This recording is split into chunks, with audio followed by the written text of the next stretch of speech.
What's up, everybody? Couch Mills here, coming at you with a brand new Overwatch video. And in this video, we gotta break down the brand new experimental patches for June 24th, where all hit scans got freaking nerfed. Now, on top of that, there were a number of other changes, and hit scan being one of the most powerful roles in the entire game being nerfed like this is gonna really change the meta. So we're gonna talk all about that. So make sure you watch to the end, smash the like, subscribe so you don't miss out. But right now, we got a special 50% off sale on our GameLeap website. So if you want access to all the in-depth advanced guides, VOD reviews over every single hero that you just won't find anywhere else, go check it out right now for a fraction of the price. But without further ado, let's jump into the video. So the first thing that we need to talk about is the hit scan changes. We're going to jump right into it, and it says this: hit scan damage now scales to 30% at maximum fall off range, down from 50% for the following heroes: Ashe, Baptiste, Bastion, McCree, Soldier 76, Widowmaker, and Wrecking Ball. Now, the developers had this to say about it, quote, "This change may be difficult to notice immediately as it scales over a range slightly more than before, but it will lower the impact of hit scan damage outside of their intended optimal ranges." So basically, what you needed to understand about before is if you were at the maximum fall off range or even farther than that, your damage would still be 50 minimum. That would be the lowest you could do. Your shots as McCree would always at least do 50 damage from that maximum range, and that made it so, yeah, you're not going to be as effective from max fall off range, but all you have to do is hit double the shots or hit criticals, and you're going to make up that difference. Now, that might seem like a really big deal, but the thing is, it was essentially free because you were doing it for so far away that you could position yourself incredibly safely and still just be putting out quite a bit of damage. Now, because they changed this to 30% maximum fall off, means that if you keep going further and further away and you're at that maximum fall off range on McCree,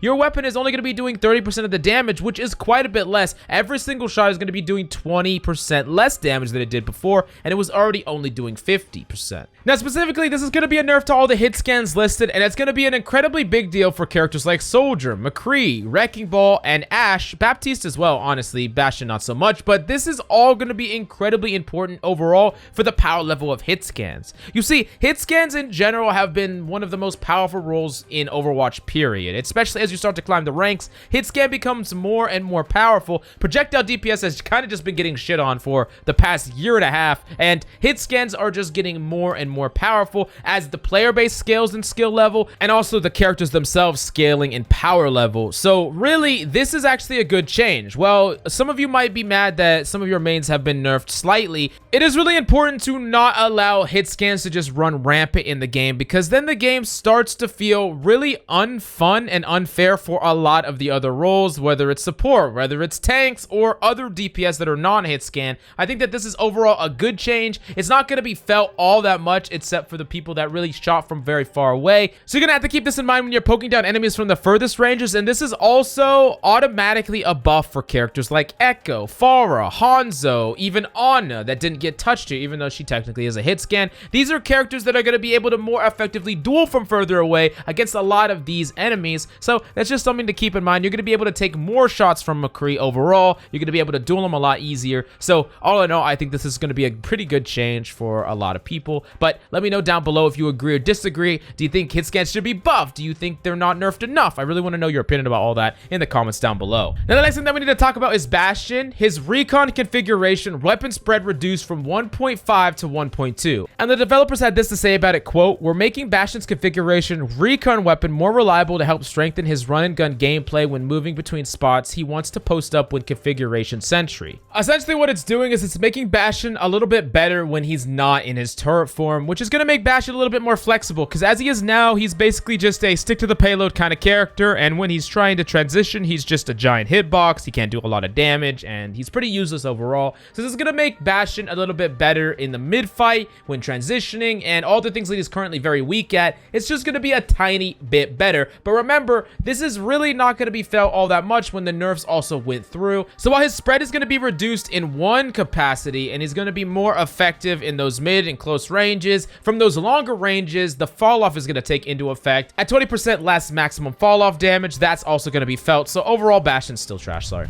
Now move on to the next character that we got to talk about. We got to talk about Diva. Now for Diva's call mech, damage area reduced from 3 to 2.5 meters, no longer builds ultimate charge while using self-destruct until her mech detonates. The comment said this from the developers, quote, "No longer building ultimate charge in the window of time between using self-destruct and when it detonates, it's targeted at Echo's duplicate ability when copying Diva. Echo's accelerated ultimate charge enabled her to have call mech available before the self-destruct explosion went off, making it very difficult for enemies to find a safe place to hide. Now, all in all, this is really kind of almost like a bug fix to Echo, specifically targeting that with the ability to generate more ultimate charge, and the damage area reduced from the call mech is probably just fine, going down to 2.5 meters. I mean, essentially, the entire point of doing damage on the call mech is just make sure that enemies aren't right up on top of you, and now enemies will have to stand a little bit further away if they want to effectively try to kill you as you're getting into your mech or you're calling your mech. So that is pretty much still doing what it was meant for without it unintentionally being like a combo with grab or just accidentally killing people really far away when it wasn't supposed to. It's kind of a joke of an ability in the first place, so I think this change is absolutely fine, but let me know what you think about it in the comments down below.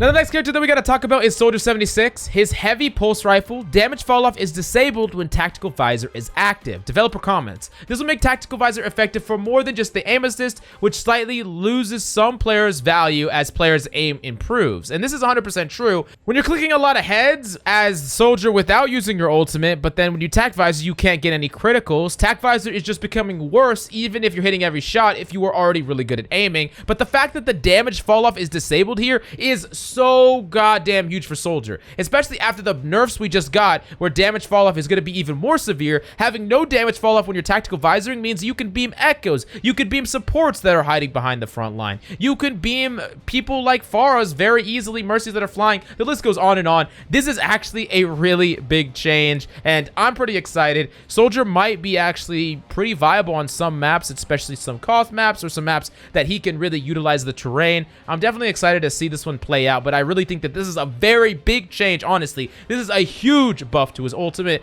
and I could see it being a pretty big deal in the long run.